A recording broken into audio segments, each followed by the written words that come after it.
ইলিশ আমাদের জাতীয় মাছ। আর এই মাছটা এমন কোনো সবজি নেই যেটা দিয়ে রান্না করা যায় না। এটা খালিয়ে খাইতে যেমন মজা লাগে, তেমনি সবজি দিয়ে রান্না করে খাইতেও কিন্তু অনেক বেশি মজা লাগে। আজকে আমি আপনাদের সঙ্গে শেয়ার করব কচু দিয়ে কিভাবে ইলিশটা মজা করে রান্না করা যায়।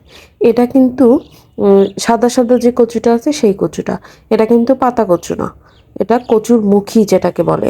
আপনারা দেখে হয়তো বুঝতে পারছেন। আমি প্রথমে মাছটা কেটে সুন্দরভাবে পরিষ্কার করে নিছি, আর এখানে যে মুখী কচুটা সেটাও সুন্দর করে ধুয়ে নিছি। এবার আমি চুলায় একটা কড়াই বসায় দিছি, তারপর এখানে যথেষ্ট পরিমাণে আমি তেল দিয়ে দিলাম পরিমাণ মতো। তারপরে আমি খানিকটা পেঁয়াজ দিয়ে দিলাম। এবার এই পেঁয়াজ তেলের মধ্যে সামান্য একটুক্ষণ ভেজে নিব। তবে একটা জিনিস অবশ্যই খেয়াল রাখবেন, খুব বেশি কিন্তু ভাজা যাবে না। একদম ব্রাউন কালার করার কোনো প্রয়োজন নাই। হালকা একটু ভাজা হলে পারেই এর মধ্যে আমি একটুখানি আদা রসুন বাটা দিয়ে দিব, তারপর একটু গরম পানি দিয়ে দিব।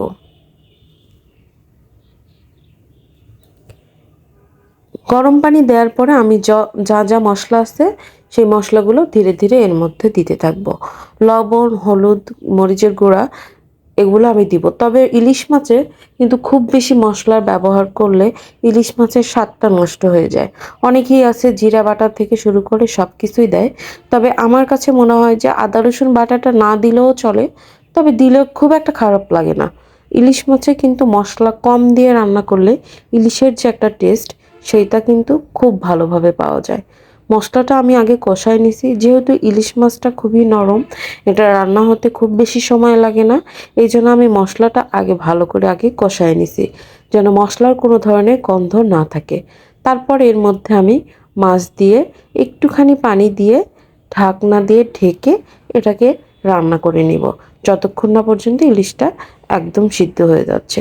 ইলিশটা যখন সিদ্ধ হয়ে যাবে তখন এটাকে সুন্দরভাবে নামায় নিয়ে এই মশলার মধ্যে আমি যে কচুটা কেটে রাখছিলাম সেই কচুটা এর মধ্যে আমি কষায় নিব। আর একটা জিনিস খেয়াল রাখতে হবে, ইলিশ মাছ যখন রান্না করবেন খুব সাবধানে কিন্তু নড়াচড়া করতে হবে, কারণ এটা এতটা নরম থাকে মাছটা যে ভেঙে যাওয়ার সম্ভাবনা থাকে। আর আপনারা যখন ইলিশ মাছ কাটবেন তখন চেষ্টা করবেন মাছগুলো একটু মোটা মোটা করে কাটতে। আমি খুব সাবধানে মাছগুলো মশলার ভিতর থেকে উঠায় নিচ্ছি। এবার যে মশলাটা, এই মশলার মধ্যে আমি কচুমুখিগুলো দিয়ে দিলাম। আপনারা আসলে কে কি বলেন আমি জানি না, তবে এটাকে শুদ্ধ বাংলায় কচুমুখিই বলে। এবার এই মশলার মধ্যে কচুমুখিগুলো খুব ভালো করে একটু কষায় নিব। একটু ঢাকনা দিয়ে ঢেকে ঢেকে এটাকে আমি কষাবো। আমি এখন কোনো ধরনের পানি ব্যবহার করব না। দেখেন, এটা কিন্তু আমি কোনো ধরনের পানি ব্যবহার করি নাই। যে তেল তেল ভাবটা ছিল সেটাতেই কিন্তু আমি কচুমুখিগুলো কষায় নিচ্ছি। বেশ খানিকটা সময় কষায় নেওয়ার পরে যখন একদম মনে হবে যে নিচে লেগে লেগে যাচ্ছে কচুমুখিগুলো, তখন এর মধ্যে আমি পানি দিয়ে দিব। আর অবশ্যই পানিটা কিন্তু গরম পানি দিতে হবে। আমি সব ধরনের রান্নাই আপনাদের বলে থাকি যে গরম পানি কিন্তু তরকারির একটা অন্যরকম স্বাদ এনে দেয়। আমি একদম ফুটন্ত টকবকে গরম পানি দিয়ে দিলাম, দিয়ে কিছুক্ষণ ফুটায় নেওয়ার পরে আমার যে মাছগুলো কষায় রাখছিলাম সেই মাছগুলো আমি এর মধ্যে দিয়ে দিব, যেন মাছের একটা সুন্দর অ্যারোমা সেটা সবজির সঙ্গে খুব ভালোভাবে মিশে যায়। এবার এটাকে ঢাকনা দিয়ে ঢেকে আমি কিছুক্ষণ একটু জাল করে ঝোলটা শুকায় নিব। আমি প্রায় 10 মিনিট মতো এটা হাই হিটে জাল করছি। পানি অনেকটা শুকিয়ে গেছে। যতটুকু পানি আছে এতটুকু পানি ঠান্ডা হলে আরও শুকিয়ে যাবে। আমি এই পর্যায়ে এটা নামিয়ে ফেলবো। হয়ে গেল আমার মজাদার কচুমুখী দিয়ে ইলিশের রান্নাটা। আপনারা চাইলে একবার হলেও বাসায় এটা ট্রাই করে দেখতে পারেন।